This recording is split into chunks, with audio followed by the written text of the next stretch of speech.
y comienza un nuevo día para aprovechar cada segundo, cada instante que Dios nos regala, donde disfrutamos de su gloria, donde disfrutamos de su presencia, donde sin darnos cuenta respiramos un aire que es gratuito, el aire que Él mismo creó para que hoy vivamos para Él, para que toda su creación lo alabe a Él, lo exalte a Él, porque todo lo que es creado alaba a Jehová.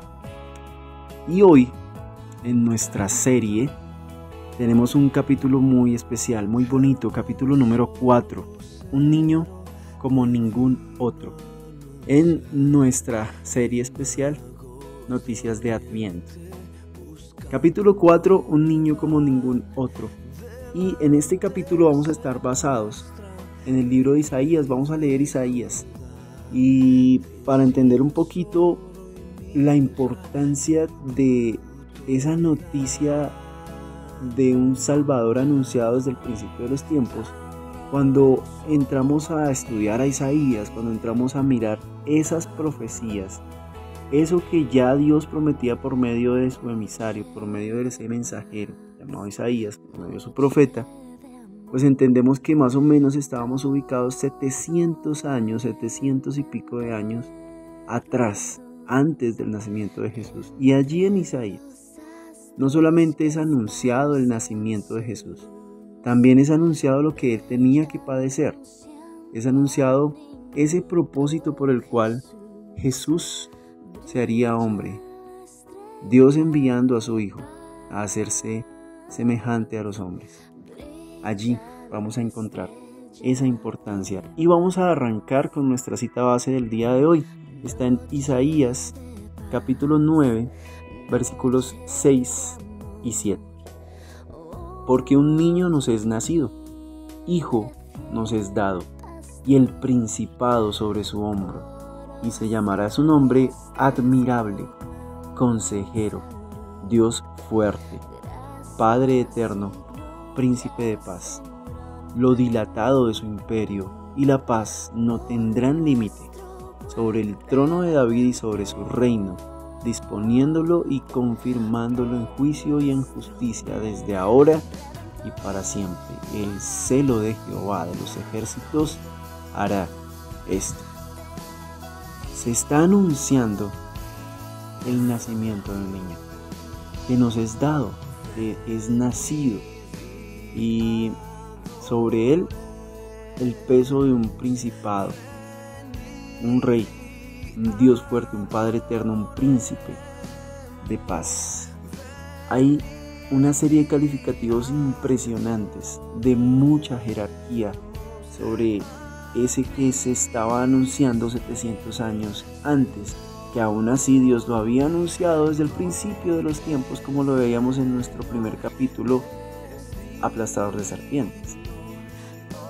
Aquí en este capítulo entendemos que Dios sigue repitiendo en su palabra sigue anunciando en su palabra cómo un Salvador ha de venir. Pero entonces tenemos que entender algo que pasaba allí en ese tiempo con Isaías y el pueblo. Algo que pasa actualmente. Bueno, primero que todo, en el pueblo había pánico, porque ellos venían de guerras, venían de un tiempo de angustia, de opresión, y lo curioso es que en esta ocasión no buscaron a Dios, más bien se alejaron de Dios, se olvidaron de Dios y recurrían a buscar ayudas externas, dioses ajenos, y bueno, una cantidad de cosas que tenía que ver como con ese misticismo que a veces le ponían, y que actualmente también vemos que cuando quizás hay falta de salud o falta de finanzas, se busca de todo tipo de ayudas menos a Dios. Algo que sucede y es más común de lo que imaginamos. Algo así sucedía en ese momento. Isaías capítulo 8 versículo 12 habla del pánico en el cual estaba el pueblo. Dice: no llaméis conspiración a todas las cosas que este pueblo llama conspiración, ni temáis lo que ellos temen, ni tengáis miedo. Después de la pandemia, nosotros nos volvimos como humanidad. muy conspirativos. Todos son las teorías de la conspiración. De hecho hubo una palabra ahí que encajaron. em, se me va la palabra, no me acuerdo si era conspiranoia, creo. Entonces era algo así como paranoia y conspiración, o sea, una cosa de locos. Y esa palabra la acuñó el diccionario de la Real Lengua Española. O sea, eso vino después de la pandemia porque nos dedicamos a ver de qué manera conspiraban en contra de la humanidad para reducir la población por un virus ya creado y una cantidad de cosas. Entonces se comenzaron a generar teorías que solamente salían de la cabeza de personas con mucha imaginación. De ahí en adelante, ¿no? Entonces hoy en día, por ejemplo, con la inteligencia artificial, con tantos personajes importantes a nivel mundial, se sigue conspirando, ¿no? Entonces uno piensa que son teorías de la conspiración y la paranoia. Pero es eso, es un temor, es un terror general, y eso pasaba en ese tiempo. Y ahí en Isaías 8:12 vemos eso, vemos cómo Dios les está diciendo, a ver, no llamen conspiración a todas las cosas que este pueblo llama conspiración. No teman lo que ellos temen, no tengan miedo, les está diciendo Dios. Pero ellos habían olvidado a Dios. Y aquí en Isaías capítulo 8, versículo 19 y 20 dice, y si les dijeren, preguntad a los encantadores y a los adivinos que susurran hablando, responded, ¿no consultará el pueblo a su Dios? ¿Consultará a los muertos por los vivos? A la ley y al testimonio. Y no dijeren conforme a estos porque no les ha amanecido. O sea, son palabras fuertes de parte de Dios por medio de Isaías, porque se dedicaron fue a consultar espiritistas, adivinos, brujos y una cantidad de cosas que nada tienen que ver con Dios. Por eso Dios lo dice allí, a la ley y al testimonio. Y es buscar a Dios en su palabra primero, conocer a Dios en su palabra. Es parte del capítulo 5 que veremos mañana. Había que conocerlo por medio de su palabra, y en ese momento estaba el profeta hablándole al pueblo. Pero el pueblo había olvidado a Dios, había olvidado su ley, sus preceptos, sus caminos. Claro, cuando uno olvida a Dios, cuando no se tiene a Dios, pues el pueblo entra en la oscuridad, entra en una desesperanza. Pero en medio de esa oscuridad, en medio de esa desesperanza, había una luz resplandeciente que traería esperanza. Y en el capítulo 9 de Isaías, versículos 3 y 4, encontramos esto.